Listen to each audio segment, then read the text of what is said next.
Assalamualaikum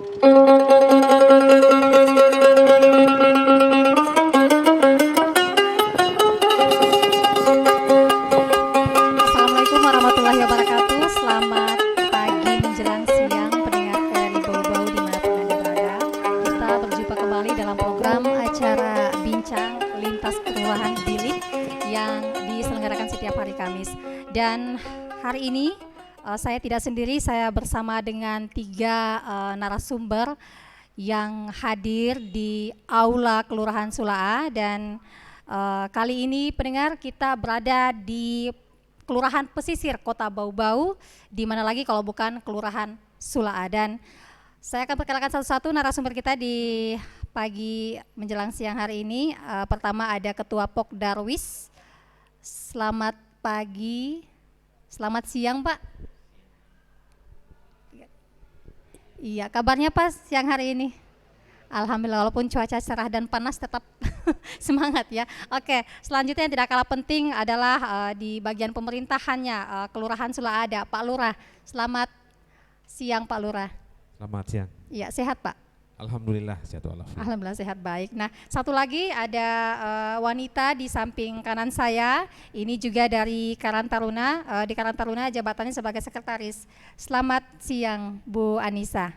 Iya, selamat siang. Oke, baik. Ketiga narasumber kita hari ini tentunya akan mengisi waktu bincang lintas kelurahan kita, di mana di Kelurahan Sulaa ini kita akan mengulik habis terkait dengan potensi wisata dan juga potensi perikanannya. Seperti yang kita ketahui bersama bahwa kalau kita mendengar kata Kelurahan Sulaa, pasti yang sering terbenak di pikiran kita adalah ada kata Pai Sulaa, kemudian juga kampung warna-warni, dan juga yang lebih dikenal lagi oleh masyarakat luas adalah Kampung Tenun. Nah, seperti apa Kampung Tenun dan kampung warna-warni yang dulu dijuluki di Kelurahan Sulaa ini, dan kemudian seperti apa potensi perikanannya, karena kalau kita melintas di atas jalan Kelurahan Sulaa ini banyak kita lihat juga para pedagang ikan. Tentunya bisa dipastikan potensi perikanan di Kelurahan Sulaa ini juga melimpah. Saya ke Pak Lurah dulu. Nah, Pak Lurah, untuk Kampung Kampung Tenun di Kelurahan Sulaa ini seperti apa sih pengembangannya, dan apakah memang masyarakat di Kelurahan Sulaa ini rata-rata itu bisa menenun? Terima kasih. Assalamualaikum warahmatullahi wabarakatuh. Selamat siang dan salam sejahtera untuk kita semua, Ibu reporter dan para pendengar sekalian. Terima kasih. Perkenalkan, kami dari pemerintah Kelurahan Sulaa. Saya sendiri Lurah Sulaa. Berbicara mengenai Kampung Tenun, seyogianya memang Kampung Tenun Sulaa ini sudah dikenal dari zaman dulu, masih zaman Pemda Dati 2 Buton. Jadi dulu banyak masyarakat yang sudah memang bergelut dengan tenunan. Jadi warga di sini, khususnya ibu-ibu rumah tangga, memanfaatkan waktu luangnya dengan menenun. Dan kegiatan tenunan itu berlangsung secara alamiah, yang tadinya dari mengisi waktu luang pada akhirnya berkembang, banyak pengunjung-pengunjung yang memesan. Dan disitulah warga kami, khususnya ibu-ibu ini melihat potensi itu dan dijadikan sebagai salah satu mata pencaharian. Alhamdulillah berjalan sampai sekarang. Sampai sekarang, baik. Untuk warga di Kelurahan Sulaa ini berapa banyak sih Pak? Karena saya juga lumayan luas ini wilayahnya. Untuk luasnya Kelurahan Sulaa, dia berbatasan sebelah selatan langsung dengan Buton Selatan. Wow, Dan luas sekali, luas sekali. Dan untuk jumlah penduduk di sini kurang lebih 568 kepala keluarga. 568. Kalau misalnya dipresentasikan Pak, itu sekitar berapa banyak Pak yang bisa menenun untuk ibu-ibunya? Iya, untuk yang menenun kami sudah data di sini kan. Untuk penenun tergabung dalam 10 kelompok tenun, dan 10 kelompok tenun itu sudah difasilitasi oleh pemerintah dari beberapa tahun ke belakang dengan didirikannya bangsal-bangsal tenun. Bangsal-bangsal tenun. Dan dari bangsal tenun ini mereka membuat suatu kelompok, dan alhamdulillah sekarang tetap eksis sampai dengan 10 kelompok. Oke, baik. Saya ke Ketua Pok Darwis dulu. Ini Sulaa kan identik dengan kampung tenun. Nah, dari Pok Darwis sendiri seperti apa bentuk perhatian ataupun promosi wisatanya begitu, ketika misalnya ada wisatawan yang datang di sini, karena biasa kalau orang cari tenun diarahkan di Sula A seperti itu. Terima kasih. Assalamualaikum warahmatullahi wabarakatuh. Mungkin untuk peran kami sementara waktu ada beberapa, mungkin salah satu untuk memfasilitasi tamu. Biasanya kan kami antar ke galeri-galeri tenun. Itu ada juga program kami yang sementara kami gagas, itu paket wisata untuk kampung wisata tenun. Yang ini sementara kami gagas, mungkin itu belum bisa jalan ya sementara, karena masih proses dan banyak juga yang penataan, masih fokus penataan sekretariat dan mungkin fokus mau ikut kegiatan ADWI sementara. Oke, baik. Kalau untuk tenunan-tenunan ini bisa diakses kemana? Kalau misalnya ada warga yang ingin mencari tenun, apakah tadi yang seperti kita sebutkan ada galerinya begitu yang disiapkan? Kan yang ada sekarang kan ada galeri, ada juga langsung diantar ke masyarakat penenun langsung. Oh, masyarakat penenun begitu.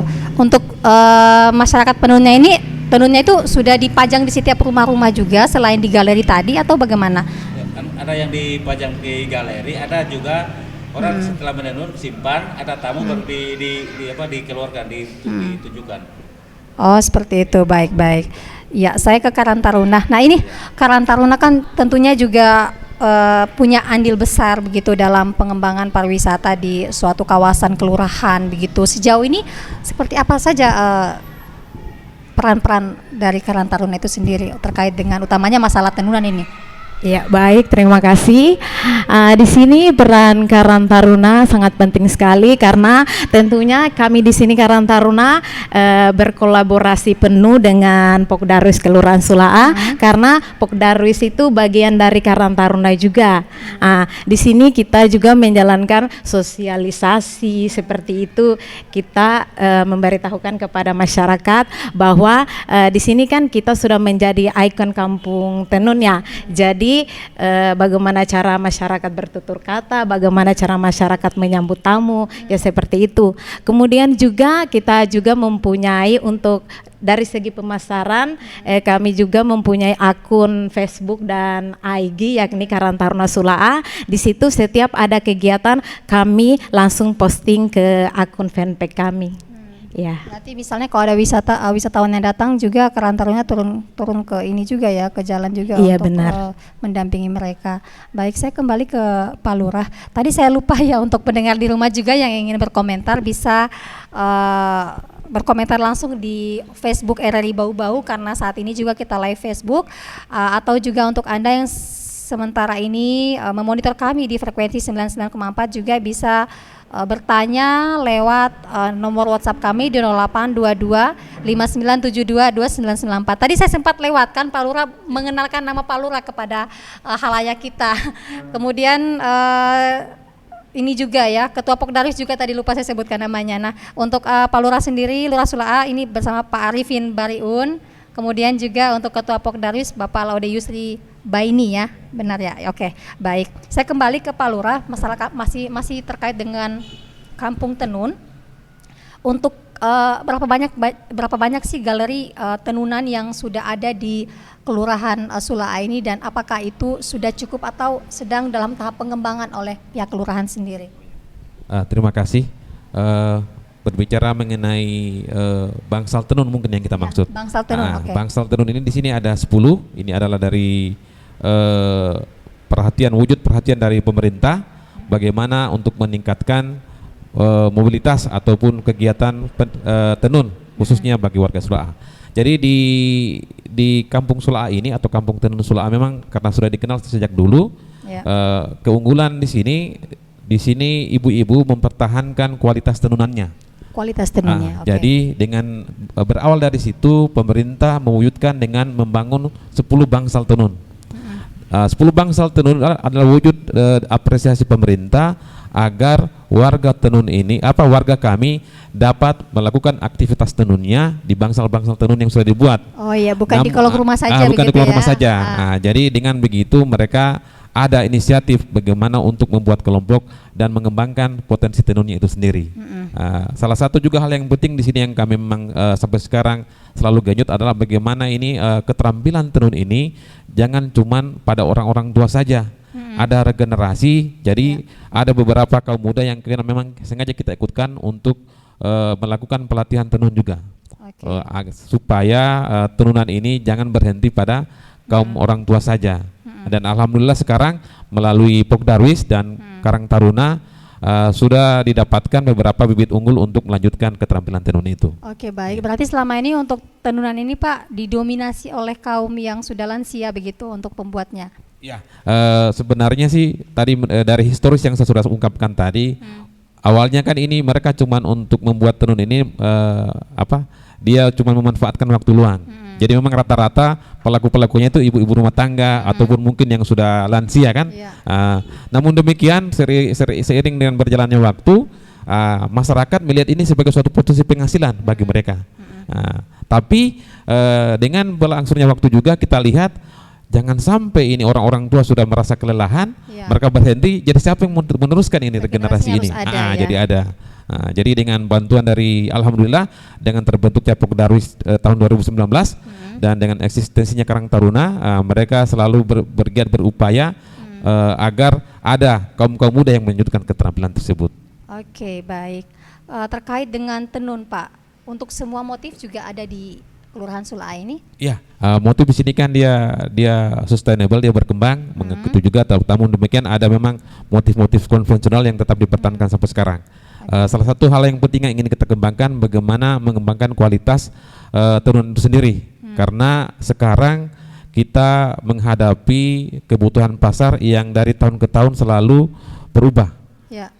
Karena sekarang banyak ancaman-ancaman tenunan dari luar, walaupun karena biasa ada juga tenun-tenunan yang pakai mesin itu, ATBM. Mungkin di pasar sudah kita sering lihat. Jadi kami dari pemerintah kelurahan dengan OPD terkait bagaimana supaya kualitas tenun Sula ini tetap bisa dipertahankan dan kalau bisa kita tingkatkan agar dapat bersaing di pasar domestik maupun pasar regional, demikian. Oke, baik. Tadi Pak kita sebutkan bahwa sudah ada 10 bangsal tenun. Nah, jika dijumlahkan 10 bangsal tenun dengan jumlah penenun yang ada di Kelurahan Sula itu sudah sebanding tidak Pak? Atau memang 10 bangsal tenun ini akan dikembangkan jumlahnya nanti? Untuk sekarang kita masih bertahan dengan 10 bangsal tenun, karena kan 10 bangsal tenun ini nih, dia adalah 10 kelompok. Dan satu kelompok itu mayoritas antara 10 sampai 15 anggota, ya. Berarti kalau diakumulasi semuanya ada 150 sekitar itu. Oke, berarti untuk masyarakat yang ingin membeli tenunan khas Buton yang berdomisili di Sula ini datang saja ke Bangsal Tenun begitu Pak? Iya, bisa. Di Bangsal Tenun bisa juga di rumah-rumah masyarakat, karena pada dasarnya memang ini 10 bangsal ini kan cuman karena kita harus mengelompokkan kelompok-kelompok tenun. Tapi rata-rata di sini kalau ada memang tamu yang ingin berinisiatif untuk membeli, bisa langsung ke bangsal, bisa juga langsung ke galeri. Gitu. Semua penenun di Sula ini Pak sudah berkelompok Pak atau masih ada juga yang individu? Sudah berkelompok. Kita himbau agar berkelompok, begitu. Jangan kalau dia individu, takutnya jangan sampai ada pemasaran yang yang tidak bagus, kurang bagus begitu. Oke, baik. Saya ke Karang Taruna lagi. Nah, tadi kan sempat disampaikan Pak Lurah bahwa untuk meregenerasi tenunan ini memang harus ada dari kaum-kaum muda yang bisa menenun. Nah, untuk di Karang Taruna sendiri sudah berapa banyak yang bisa menenun begitu? Kalau kategori Karang Taruna itu kan usianya dari 17 ya Pak Lurah, 17 sampai 40 tahun. Jadi kalau kita melihat dari segi usia itu sekitaran sudah 40% lah. 40% bisa menenun. Bisa menenun. Ya, kalau kita sendiri sudah bisa menenun. Kalau saya hanya bisa memasarkan. Memasak. Oke, kayaknya harus jadi warning juga ya agar bisa meregenerasi ya. Karena kan ya kita takutkan bahwa image Sula yang tadinya kampung tenun bisa pudar kalau misalnya generasinya di kemudian hari tidak bisa lagi menenun seperti itu. Benar. Nah, Pak Lurah susah enggak itu menenun begitu sampai memang tadi kayak dikatakan oleh karena dari Karang Taruna bahwa baru 40% yang bisa menenun ini. Ini memang suatu tantangan tersendiri bagaimana kita melihat ini potensi tenun agar selalu berkelanjutan. Jadi memang berbicara mengenai tenun, saya pun juga mungkin sekarang masih dalam tahap belajar. Ya, Karena Pak Lurah juga memang- belajar iya, masih ya. belajar. Oke. Karena memang itu orang bilang katanya tenun ini memang harus mempunyai keterampilan khusus. Harus duduk dulu bagus-bagus, harus memang bisa kita mata juga harus tajam. Iya, ada doanya juga mungkin Pak ya. Iya bisa. Saya kira begitu, saya kira. Oke. Karena kan rata-rata di sini kan dia tenunan konvensional dia. Tonan konvensional. Oke, baik. Untuk semua motif ada Pak ya di sini ya. Bisa kita Bisa ya. pesanan itu bisa menyesuaikan. Bisa menyesuaikan. Oke. Saya ke Ketua Pok Darwis dulu. Nah, untuk harga yang ditawarkan oleh para penenun ini rata-rata kisaran berapa sampai berapa ini Pak? Karena boleh dibilang ini tenunan agak saingan dengan yang mesin ya. Rata-rata orang kalau misalnya harga terlalu mahal mereka rata-rata mencari mesin dan mengindahkan kualitas begitu. Untuk harga yang dipasarkan rata-rata 2,5 sampai jutaan. Oh iya. Dari 250 itu motif sampai yang 1 juta berapa kemarin? Itu yang pewarnaan alam. Pewarna alam. Oh, di sini juga pewarna alam. Pewarnaan alam. Itu Oh iya. ada pewarnaan alam. Kalau yang sempat saya dengarkan pewarna alam ini menggeliatnya di sana di Sukaneo. Di sini juga ada pewarna alam. Di sini juga sudah agak berlangsung lama itu pengembangan itu pewarnaan alam. Pewarna alam. Oke, baik. Kalau saya kembali ke Pak Lurah, nah ini kan tentunya kita belum terlepas dari pandemi COVID-19. Dan sebelumnya juga saya sempat wawancara beberapa penenun bahwa mereka memang terdampak pasca adanya COVID-19 melanda tanah air, tidak terkecuali bau-bau. Sejauh ini Pak, untuk perhatian kelurahan sendiri terhadap para penenun ini seperti apa? Apakah memang sudah ada bantuan-bantuan yang diberikan untuk para penenun agar tetap eksis melanjutkan usahanya? Takutnya mereka ini stop begitu Pak. Oke. Benar. Untuk pandemi yang kurang lebih sudah 2 tahun ini, kemarin dari tahun-tahun sebelumnya memang sudah ada bantuan khusus memang pandemi, itu bantuan khusus UMKM, tidak terkecuali bagi para pengusaha wisata di Pantai Nirwana, dan demikian halnya juga dengan pelaku tenun. Jadi memang sebagaimana kita ketahui, pandemi yang kurang lebih 2 tahun ini kan memang hampir mematikan geliat ekonomi masyarakat. Tetapi untuk warga kami, mereka tidak terlalu menghiraukan meskipun memang dampaknya sangat-sangat besar. Jadi dia diinisiatif dengan penjualan online. Penjualan online. Iya, online. Oh iya, gitu. sudah setingkat lebih maju Pak Iya, ya, tidak online sini, menjual sudah online. konvensional saja tapi merambah ke Tadi seperti disampaikan dari Ketua Pok Darwis, memang kan di sini bukan cuma tenunan konvensional yang tradisional, tetapi kita juga memiliki yang khas yaitu tenunan alam. tenunan Nah, alam. dan tenunan alam itu memang sudah kurang lebih dia hampir 5 tahun sampai 6 tahun sudah eksis di sini. Oke. Khusus untuk tahun 2022 ini Pak, apakah ada program kelurahan yang menyasar ke tenunan ini Pak, baik itu untuk pelatihan regenerasi tadi agar bisa menenun ataupun para penenun itu sendiri Pak? Untuk program bagaimana kita bisa menurunkan bakat tenun ini melalui OPD terkait, dari tahun 2020 sudah dilakukan pelatihan tenun bagi kaum muda, bagi remaja. Kemarin dia kurang lebih ada 5 orang kami utus, dan alhamdulillah sepulangnya dari pelatihan mereka sampai sekarang melanjutkan keterampilannya itu, dan sekarang mereka sudah menemani orang-orang tuanya untuk menenun. Untuk tahun 2022 ini sebagaimana kita ketahui kan sekarang untuk khususnya Kota Bau-Bau, bagaimana dia menumbuhkan geliat pariwisata. Ya. Tidak terkecuali untuk Kelurahan Sula'a, alhamdulillah ini dari rekan-rekan Pok Darwis bersama Karang Taruna, mereka sekarang sudah membuat suatu mapping wisata, peta wisata untuk dalam khusus Kelurahan Sula'a. Sekarang masih dalam tahap pembenahan dan perencanaan. Itu demikian. Karena kenapa kita berbicara mengenai kampung wisata kan, untuk lokal Bau-Bau kan dikenal dengan limbo wisata. Iya, limbo wisata. Limbo wisata ini sebenarnya lahir dari bagaimana melihat potensi wisata di kelurahan-kelurahan tertentu, agar bagaimana mengenjot dengan wisata itu dengan melibatkan pemberdayaan remaja. Oke, baik. Ya, saya belum lama ini dengar kata limbo wisata, dan katanya di Bau-Bau ada 5 yang akan dikembangkan termasuk dengan Kelurahan Sula'a ini sendiri. Nah, saya ke Ketua Pok Darwis dulu terkait dengan paket wisata tadi yang sempat disebutkan. Itu seperti apa dia nanti sistem dan mekanismenya seperti itu? Untuk Sementara kan yang sempat kami tawarkan kemarin bahwa itu akan berproses dari proses pembuatan tenun dari mulai mulai awal perakitan benang sampai penyusunan sarung sampai proses pembuatan sarungnya itu sendiri. Oh iya, berarti pada dasarnya paket wisata ini seperti ini ya, bagaimana cara membuat tenun begitu prosesnya diajarkan gitu. Oke, baik. Selain tenunan ada lagi begitu yang ditawarkan dalam paket wisata yang ada di Kelurahan Sula ini? Untuk sementara yang kayak keliling-keliling Pantai Nirwana atau Banana Boat begitu apa? Paket-paket lain mungkin Pantai Nirwana kami belum terlalu jauh sampai ke sana karena itu tanpa dipublikasikan sudah terpublikasikan sendirinya. Berarti pada dasarnya masih fokus ke tenunan ya seperti itu. Tenunan saja atau ada yang lain lagi mungkin Pak? Untuk sementara baru proses itu sambil melihat proses di lapangan apa yang akan kembangkan, potensi apa yang baru yang bisa kami kembangkan kembali. Itu nanti sasarannya kemana itu Pak? Kalau kayak kita lihat sekarang kan kadang-kadang juga anak TK dilibatkan, artinya dari pihak tenunan itu sendiri mempromosikan tenunannya, artinya anak-anak juga usia dini diajarkan bagaimana cara membuat tenun. Apakah juga nanti paket wisata ini menyasar juga ke anak-anak di bawah umur begitu? Ya, kemungkinan begitu. Setiap tamu bagaimana dia akan diajarkan dan ditunjukkan bagaimana cara itu pembuatan tenun itu sendiri kan seperti itu. Jadi tidak menyasar pada siapa saja yang jadi tamu kami akan kami ajarkan seperti kami itu. ajarkan. Kami perkenalkan dan kami tunjukkan cara. Itu berapa itu nominalnya Pak untuk bisa masuk atau untuk bisa membeli paket wisata ini?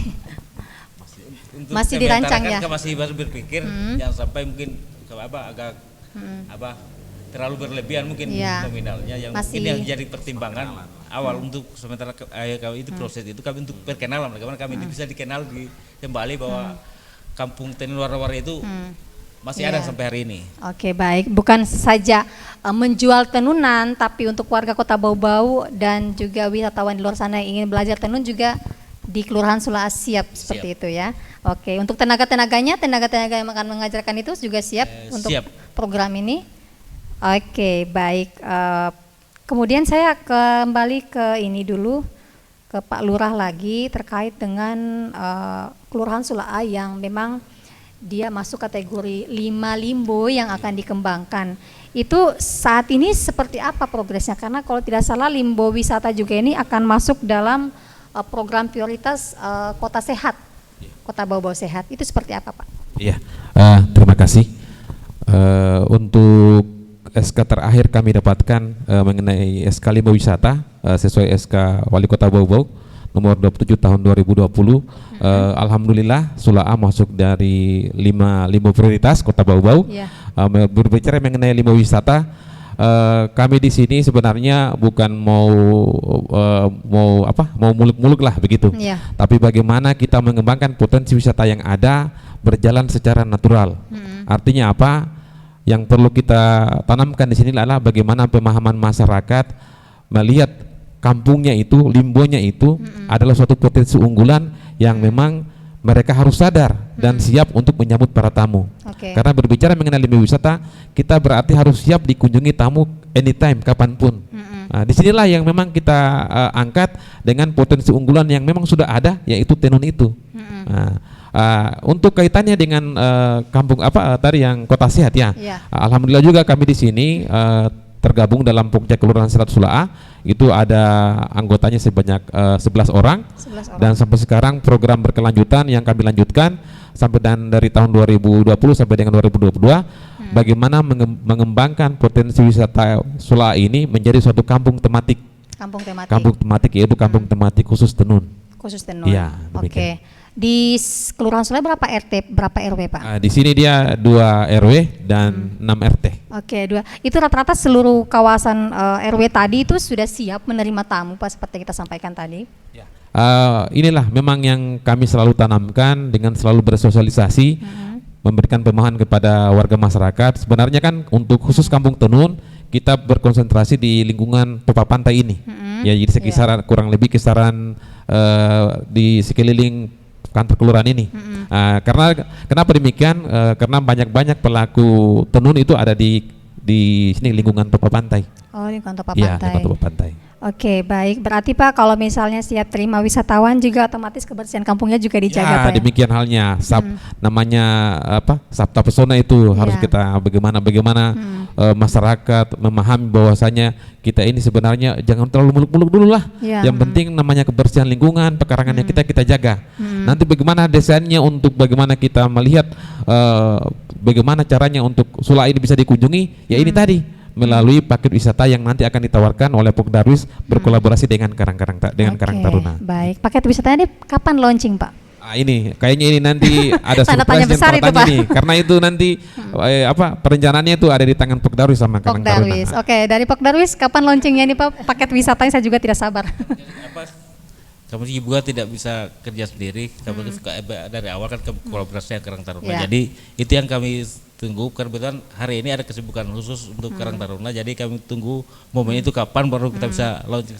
Bagian waktu yang tepat. Ya, bisa menyeberang tahun tidak Pak? Insya Allah tidak bisa. Oke, masih dalam pusaran 2022. Oke, saya ke Karang Taruna. Ya, tadi kan artinya program di Kelurahan Sula ini cukup banyak seperti itu. Tentu Karang Taruna juga andil di situ kan ya. Ya, seperti apa Karang Taruna menghadapi untuk limbo wisata tadi, termasuk juga untuk paket wisata ini? Ya, di sini lagi-lagi Karang Taruna masih terus berkolaborasi bersama Pokdarwis dan tentunya pemerintah Kelurahan Sula yang mana kami dari Karang Taruna ikut mendukung penuh apapun yang menjadi tujuan, apapun yang menjadi prioritas dari Pokdarwis dan pemerintah Kelurahan Sula tentunya. Berapa banyak sih keanggotaan Pokdarwis Karang Taruna ini di Kelurahan Sula? Keanggotaan Karang Taruna itu kurang lebih 30. Iya, karena masing-masing kan ada bidang. Oh, ada bidang. Iya, ada bidangnya. Oke. Dan selama ini kolaborasinya aktif begitu dengan Pokdarwis? Iya, aktif, sangat-sangat aktif. Sangat aktif seperti saya kelihatan dari wajah-wajahnya ya. Oke, baik. Pendengar, kita juga mengundang partisipasi Anda untuk Anda yang ingin bertanya lewat WhatsApp kami di 082259722994 atau juga berkomentar di Facebook kami, karena kami sekarang sedang live di Aula Kelurahan Sula Kota Bau-Bau yang lebih lagi kita kenal dengan Kampung Tenun. Dan kita break sejenak dengan satu lagu berikut.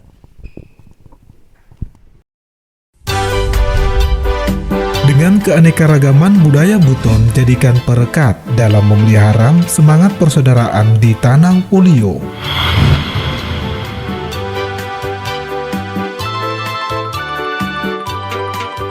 Oke, baik pendengar, kita masih dalam program Bilik Bincang Lintas Kelurahan di Aula Kelurahan Sula Kota Bau-Bau, tepatnya ini di daerah pesisir ya. Oke, kita tadi sudah mengulik habis terkait dengan tenunan dan ternyata juga pemerintah daerah setempat dibantu Pokdarwis dan juga Karang Taruna sedang merumuskan paket wisata dan nampaknya ini pertama kali di Kota Bau-Bau seperti itu. Oke, kita tadi sudah bahas tenun, saya ke masalah ini Pantai Nirwana yang beberapa bulan lalu juga menjadi polemik dan banyak netizen ya, terutama di media sosial Facebook itu yang berkomentar begitu soal retribusi. Namun saya sebelumnya bacakan satu pertanyaan dulu ini dari warga Bau-Bau. Ini ada Aris di Sorawolio. Nah, selain Kampung Tenun yang memang menjadi ciri khas Sula, apakah ada objek atau situs budaya sejarah di Kelurahan Sula ini yang bisa dikunjungi? Yaitu gimana, Pak Lurah? Ya, terima kasih. Untuk objek daya tarik wisata, sebenarnya kan kalau untuk kita berbicara wisata kan ada 3 macam kategori. Dia wisata budaya atau sejarah, dan wisata alam, serta wisata buatan. Jadi untuk di Sula ini kita mempunyai wisata alam itu ada wisata gua dan selain Pantai Nirwana yang sudah memang jadi prioritas untuk Kota Bau-Bau, dan untuk wisata budaya itu kami memang terlebih berkonsentrasi kepada wisata tenun di sini karena dia ada sejarahnya dan di situ masuk kebudayaan. Begitu. Oke. Yang pasti kalau masuk di Kelurahan Sula tidak rugi, banyak yang bisa dilihat, dikunjungi dan dibeli begitu. Oke, saya kembali ke tadi Pantai Nirwana. Saya mungkin ke Pokdarwis dulu. Iya, Pak Ketua Pokdarwis. Pak Yusri ya, saya sapa Pak Yusri saja. Oke, di Pantai Nirwana sana seperti apa sih pengembangannya, pengembangan dari Pok Darwis sendiri? Karena kita lihat kan kalau masuk ke Pantai Nirwana itu 3 hal yang dibayar, masuk, retribusi, kemudian juga parkir, dan tempat-tempat, kalau tempat-tempat mungkin sudah tidak asing, itu sudah berjalan lama ya, tapi parkir yang memang menjadi momok di ini media sosial begitu. Oke, terima kasih. Mungkin yang pernah sempat jadi polemik publik di Kota Bau-Bau masalah retribusi baru dimasuk di Pantai Nirwana. Itu mungkin yang penarikan yang baru kan itu kemarin penarikan parkiran ya. Iya, parkiran. Kan yang lain itu kan sebelumnya sudah ada. Ya. Itu tapi penarikan parkiran yang jadi polemik kemarin. Itu kan sempat juga kami komunikasikan. Ya. Pengelola yang ada di sana. Jadi kan sempat komunikasikan lewat dinas. Dan sampai hari ini belum ada titik temu bagaimana cara untuk mau satukan itu dengan pemberlakuan perda yang baru, Perda Kota Bau nomor 5 ya, kalau sudah kemarin tahun 2020.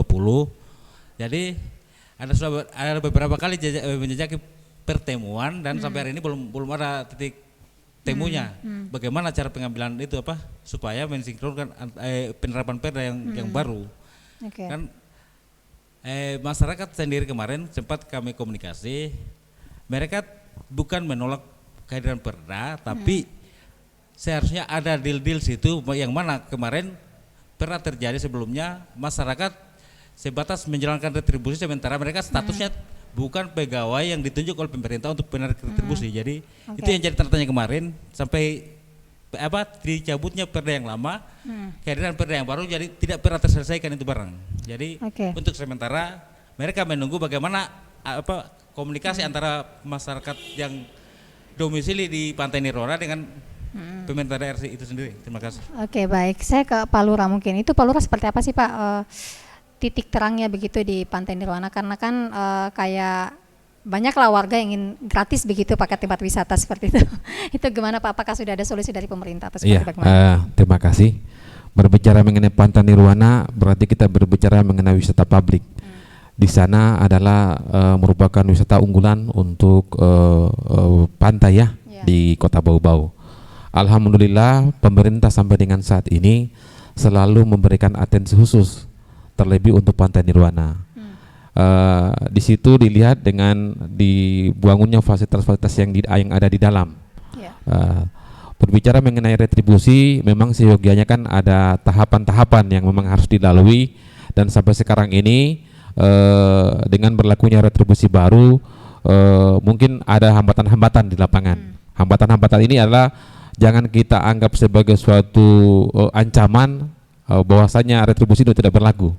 Salah satu yang di sini yang kami garis bawahi bahwasanya di dalam Pantai Nirwana itu kan ada pelaku wisata yang memang mereka sudah lama berdomisili di dalam kawasan pantai.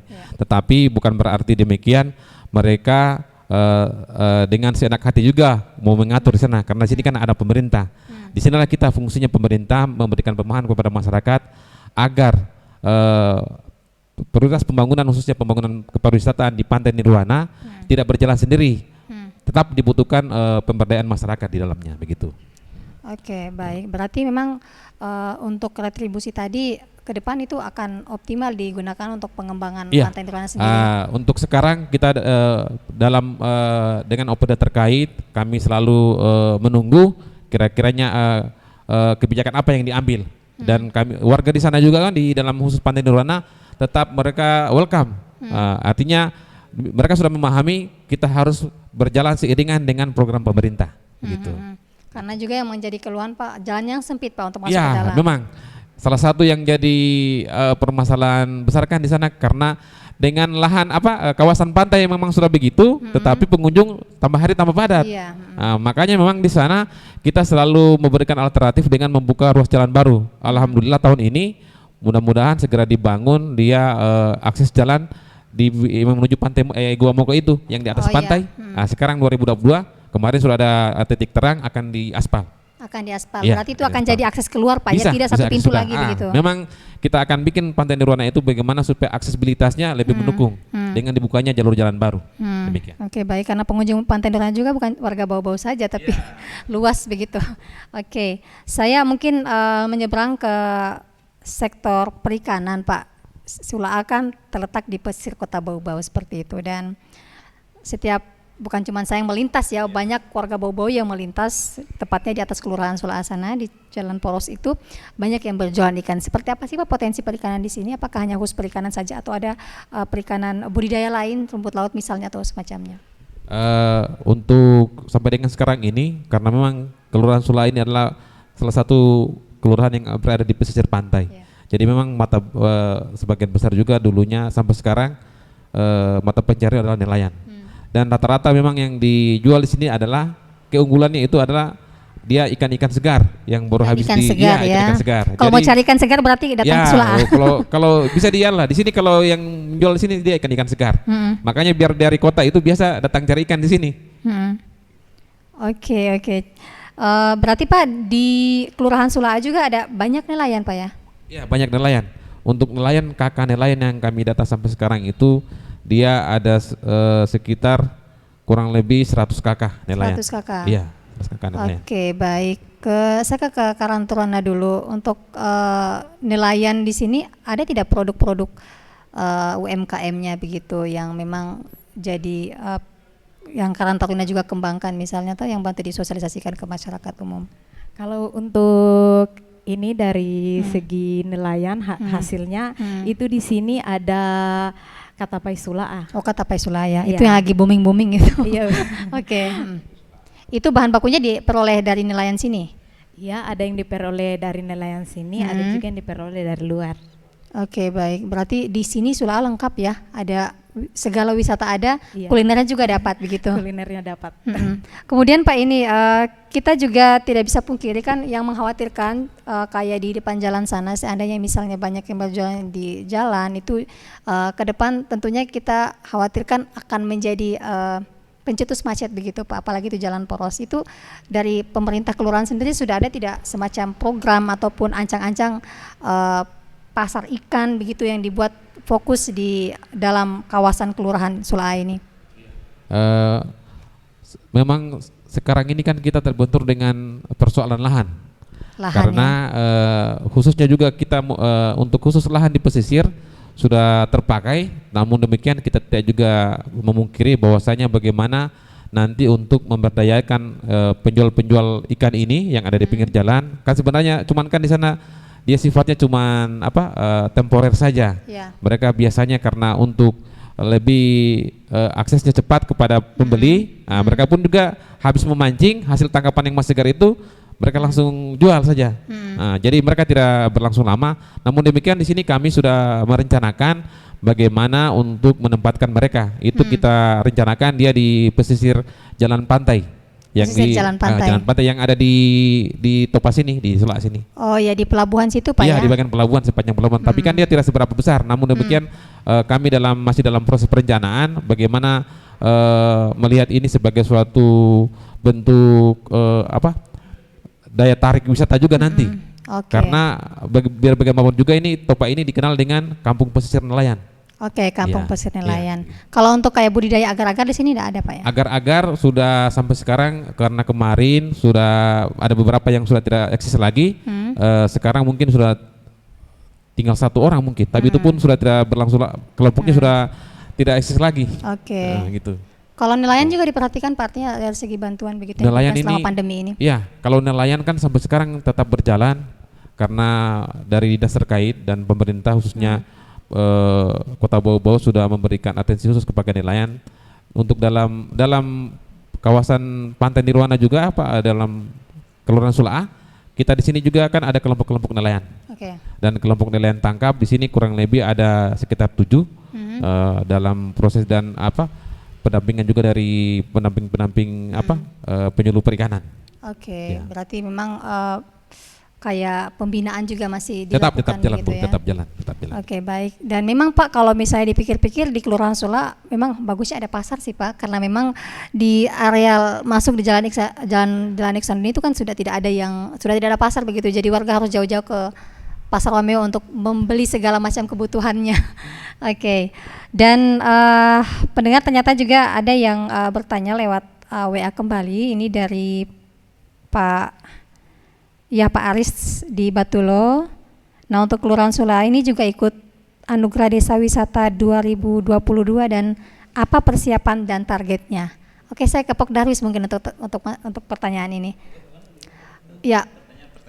Oke, untuk Kelurahan Sula apakah mengikuti ajang Desa Wisata tahun ini atau bagaimana? Kemudian kalau ikut seperti apa persiapannya? Untuk sementara masih proses penyusunan struktur. Saya belum bisa pastikan kita lewati waktu pendaftaran atau tidak, limit waktu kan. Jadi kami juga tidak akan mungkin cepat mendaftar begitu tanpa ada persiapan macam struktur, profil desa daerah Bali wisatanya. Jadi banyak aspek yang kami siapkan, jangan sampai antara persiapan dengan limit waktu kami tidak bisa selesaikan. Jadi untuk pastinya kami belum bisa pastikan bahwa tentu ada upaya kami untuk mau ikut begitu. Apalagi kan Kelurahan Sula juga masuk limbo wisata prioritas di Kota Bau-Bau. Berarti sedang digenjot ini Pak. Siap. Pak Ketua ya. Siap. Oke. Dari Karang Taruna sendiri untuk lomba ini bagaimana andilnya? Baik, tentunya kita dari Karang Taruna seperti yang dikatakan Pok Darwis tadi ikut membantu Pok Darwis agar mengikuti lomba ini dengan selalu bekerja sama, menyiapkan berbagai macam persiapan untuk kategori dari lomba tersebut. Oke, baik. Ternyata ya Sula juga tidak ketinggalan untuk mengikuti ajang ini ya. Oke, saya ke Pak Lurah kembali. Nah, ini Kelurahan Sula kan dia masuk wilayah pesisir. Seperti apa bentuk mitigasi bencana di Kelurahan Sula ini, Pak? Ya, terima kasih untuk masalah tersebut. Alhamdulillah tahun 2020 kemarin sudah berjalan proyek pengaman pantai dan sudah rampung akhir 2020 sekarang 2021 kemarin ya. Dan alhamdulillah dengan adanya proyek tersebut masyarakat sudah sangat terbantu sekali, khususnya kawasan pesisir dan nelayan itu sendiri. Jadi yang akibat dari cuaca buruk dan ombak besar, mereka sudah aman lah. Sudah aman. Walaupun memang belum optimal, tetapi dengan adanya proyek tersebut sudah membantu sekali. Yang tadinya kalau ada arus kencang itu sampai di rumah-rumah itu, dan banyak sekali kapal-kapal yang rusak. Tapi dengan adanya itu alhamdulillah sampai sekarang bahkan yang dari pantai, kapal-kapal pantai kalau memang kemarin musim-musim barat itu mereka turun berlindung di sini. Kayak kemarin kan belum lama Bobo diterpa cuaca buruk di mana kalau kata Pak Wali kemarin 60% sarana prasarana yang di pesisir pantai itu rusak. Bagaimana dengan Kelurahan Sula? Kemarin terdampak juga tidak untuk cuaca ekstrim yang seminggu kemarin? Alhamdulillah. Artinya kalau kita bandingkan dengan tahun sebelumnya, sebelum ada ini proyek pengaman pantai, banyak sekali yang rusak. Tapi dengan kemarin saya sampai sekarang belum dapat laporan ya. Kalau untuk kayak angin-angin kencang paling cuma 1-2 atap yang terbongkar. Tapi kan tidak berarti, maksudnya bukan suatu hal yang besar lah begitu. Tapi alhamdulillah kalau untuk kerusakan kapal-kapal nelayan tidak ada. Itu proyeknya kemarin selesai Pak ya? Selesai. Sudah selesai. Baik, tidak terasa kita di penghujung waktu ya, koja-koja cerita-cerita kita terkait dengan potensi wisata dan juga perikanan ini memang boleh bilang cukup luas, dan ternyata Kelurahan Sula tidak ketinggalan untuk mengembangkan kedua potensi ini. Saya mungkin ke Pak Lurah dulu untuk closing statementnya. Ini kan tadi sempat disinggung berkali-kali terkait dengan limbo wisata, kemudian juga perencanaan pasar ikannya juga di kawasan pelabuhan. Mungkin seperti apa Pak pesan-pesan untuk masyarakat? Terima kasih. Memang kita berbicara mengenai kampung wisata, terkhusus dalam Bau-Bau kita namakan dengan limbo wisata, adalah bukan pekerjaan yang gampang. Ini kembali kepada masyarakat, bagaimana mereka melihat kampung wisata itu adalah suatu bentuk yang natural berjalan sebagaimana biasa, tetapi kita harus mempunyai konsep. Konsep tidak akan lengkap dan tidak akan berjalan kalau tidak ada action. Action inilah yang kita butuh bagaimana kita bersatu padu semua elemen masyarakat agar melihat suatu potensi itu bisa kita kembangkan dan kita olah sebagai suatu dia paket wisata. Walaupun memang kita berbicara mengenai potensi-potensi, Sula juga tidak kalah dengan potensi yang ada di kelurahan lain. Namun demikian banyak sekali memang hambatan-hambatan yang kita perlu di lapangan.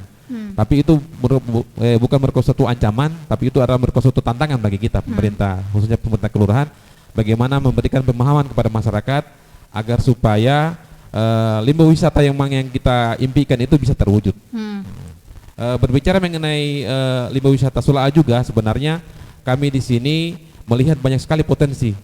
Ada potensi perikanan. Sebenarnya ini Topa ini Bu mempunyai titik-titik wisata perikanan.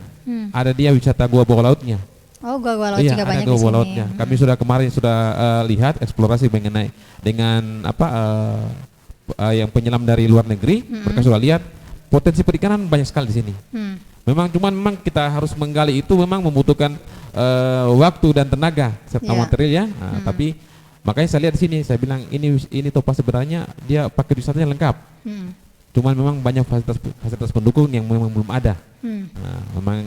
Tapi bagaimana kita melihat suatu potensi yang ada ini, jangan terlalu muluk-muluk lah.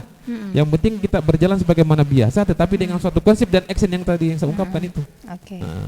Dana kelurahan bisa juga menunjang itu, Pak? Ya, memang sebenarnya untuk 2022, tapi karena dengan adanya dana kelurahan yang semakin ramping tahun ini dibandingkan dengan tahun sebelumnya, kita lebih fokus kepada bagaimana pemberdayaan masyarakat mendukung kampung wisata Topa ini menjadi suatu kampung tematik tenun begitu. Tematik tenun. Ya, jadi situ ada pemberdayaan masyarakat dalam bentuk pelatihan pelaku UMKM-nya, pelaku pemuda-pemudanya untuk mempersiapkan diri membuat suatu paket wisata itu.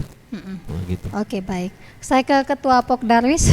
Oke, Pak Yusri, itu gimana Pak untuk pengembangan wisata tenun di Kota Bau-Bau, utamanya di Kelurahan Sula? Terima kasih. Untuk pengembangan ya harapannya begitu untuk warga dan masyarakat. Wisata tenun ke depan kan terlepas dari peran kami sebagai Pokdarwis dan teman-teman Karang Taruna, bahwa tidak lupa juga support dari pihak pemerintah kelurahan, kan termasuk juga keluarga teman-teman pelaku tenun itu sendiri.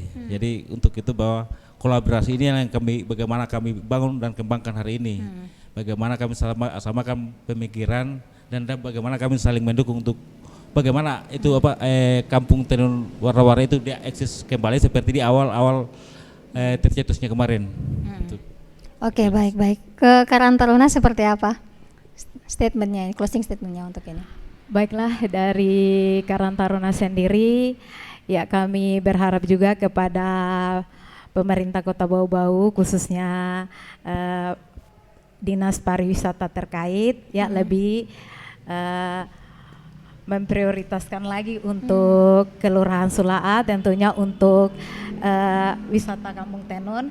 Nah, di sini juga tentunya Karang Taruna Sula berkolaborasi dengan Pokdarwis sangat-sangat mendukung kegiatan dari pariwisata, baik itu dari segi budaya, karena di sini juga kita punya sanggar.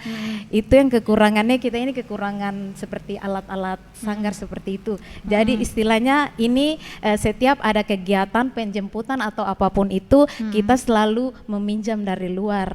Iya. Itu sayang sekali. Jadi besar harapan saya kepada pemerintah Kota Bau-Bau khususnya lebih memperhatikan lagi, karena yang mana sekarang ini bukan hanya kampungnya tapi manusianya juga lebih dikembangkan, apalagi generasi sekarang ini khususnya anak-anak lebih diajarkan lagi tentang pengembangan diri, tentunya terkait mengenai budaya dan seni. Terima kasih. Oke, baik. Pendengar dimanapun Anda berada, tidak terasa waktu kita terbatas sekali untuk memperbincangkan banyak hal di Kelurahan Sula. Akhir kata saya Nurliani pamit dari ruang dengar Anda. Tak lupa bersama Lurah Sula sendiri, Pak Arifin Bariun, terima kasih atas waktunya. Kemudian terima kasih. Ketua Karang Taruna diwakili oleh Sekretaris Ibu Odiasnia Sarlina, dan juga Ketua Pokdarwis. Ketua Pokdarwis Kelurahan Sula Pak Laude Yusri. Terima kasih banyak atas waktunya. Terima kasih Saya kembali. Nurliani pamit dari ruang Assalamualaikum warahmatullahi wabarakatuh. Waalaikumsalam warahmatullahi wabarakatuh.